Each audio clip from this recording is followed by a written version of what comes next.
55 55 اور 95 ہر عمر کے لیے یکساں مفید. مفاد عامہ کا عالم بردار. ضرور سبسکرائب کریں، لائک کریں، شیئر کریں اور بیل آئیکن پریس کرنا نہ بھولیں. ربانی دا اسکالر یوٹیوب چینل.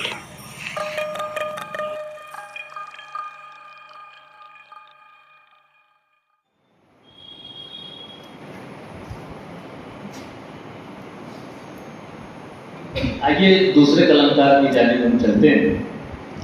دوسرے قلمکار کے طور پر ہمارے بورڈ پر بھی آپ حصہ ہیں کہ محترم ڈاکٹر مبین نذیر صاحب. میں ان سے گزارش کرتا ہوں کہ یہاں تشریف لائیں اور اپنی تقریر پیش کریں. محترم ڈاکٹر مبین نذیر صاحب.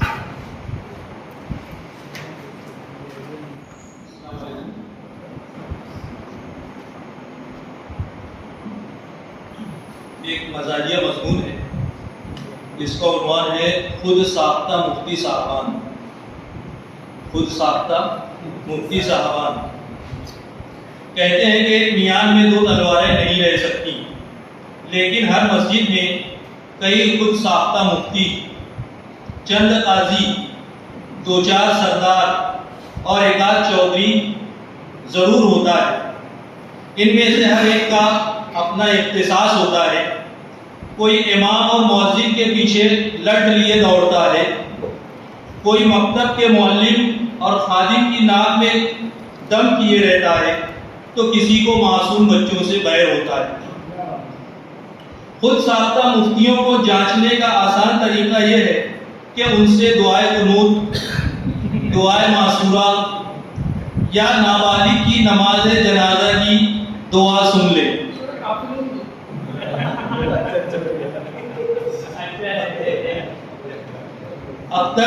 ابھی آگے آئے گا سر. اکثر خود ساختہ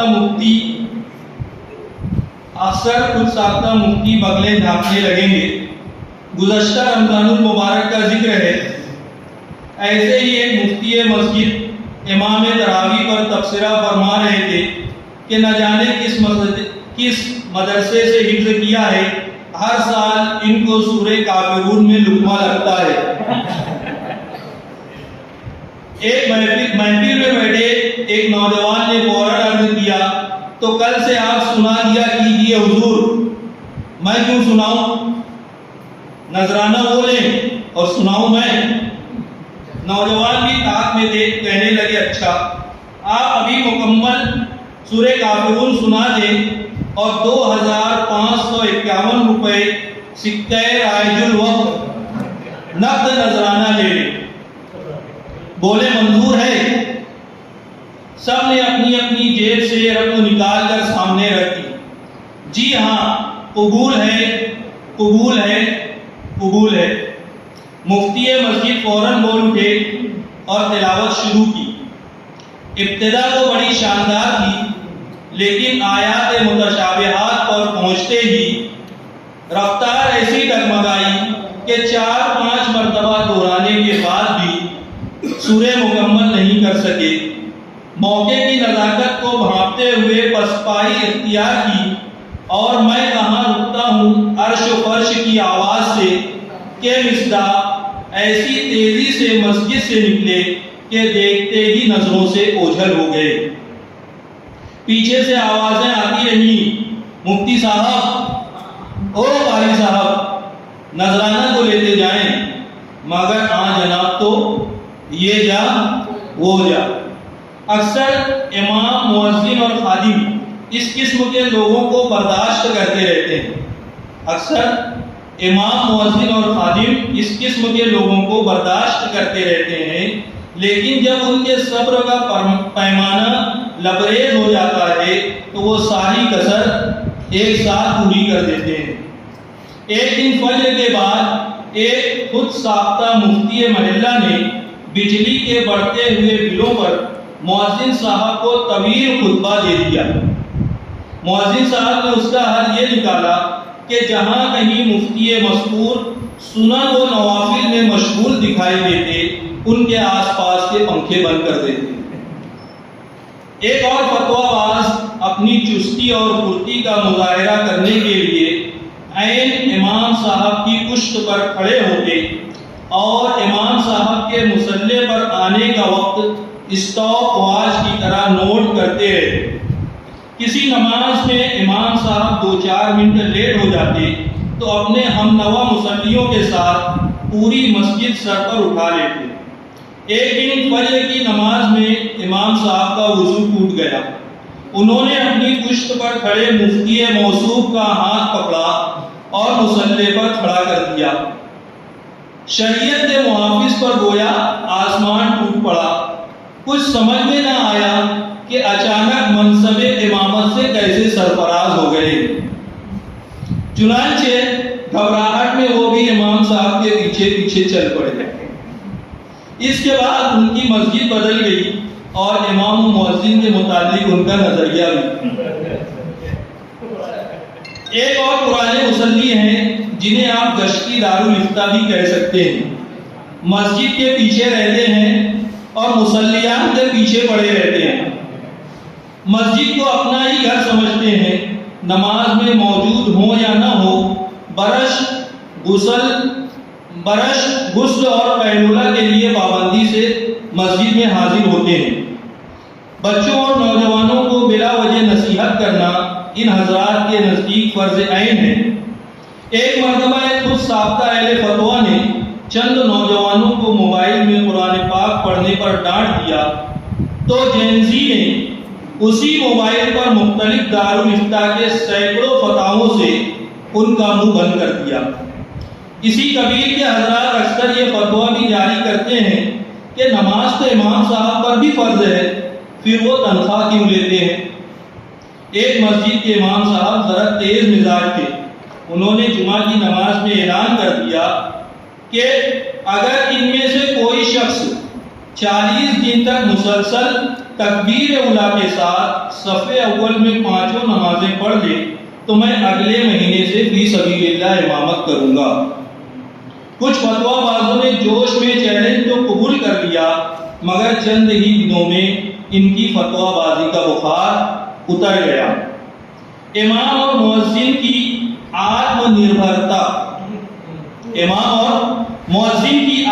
نربھرتا اور ہنرمندی ایسے مفتیوں اور مسجد کے ٹرسٹیوں کی توپوں سے ان کو محفوظ رکھتی ہے۔ خود ساختہ مفتیوں کا ایک فائدہ یہ بھی ہے کہ ان کے فتووں کی وجہ سے مصلیان اور ٹرسٹیان دونوں چوکنا رہتے ہیں۔ بعض مساجد میں امام، مؤذن اور بچے اپنی عادتوں اور حرکتوں کی وجہ سے ان مفتیوں کو مواقع فراہم کرتے ہیں۔ ہمارے پاس ان شوقیہ مفتیوں سے نمٹنے کا ایک آسان نسخہ ہے۔ اس قبیل کا کوئی بھی شخص جب بلا طلب فتویٰ صادر کرتا ہے تو ہم نہایت ادب سے صرف ایک سوال پوچھتے ہیں، بھائی صاحب آپ مفتی ہیں؟ یہ سنتے ہی ان کا چہرہ فک ہو جاتا ہے، فتووں کی مشین اچانک خاموش ہو جاتی ہے کہ کہیں ہم نابالغ کی نماز جنازہ کی دعا نہ پوچھ بیٹھے۔ شکریہ۔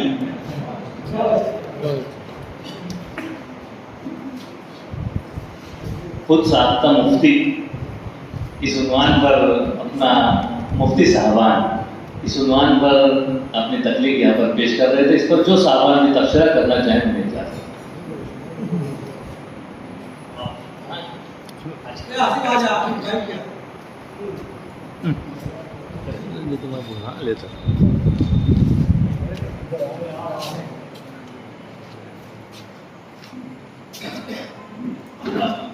ابھی مودی ندی میں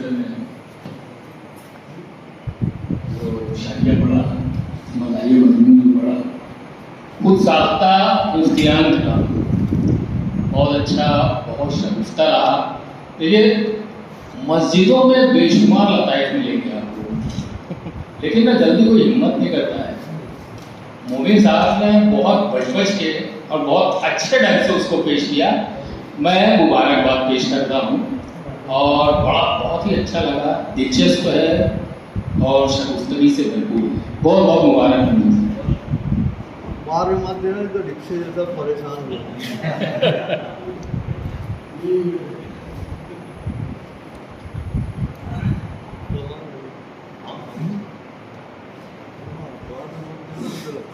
ہاں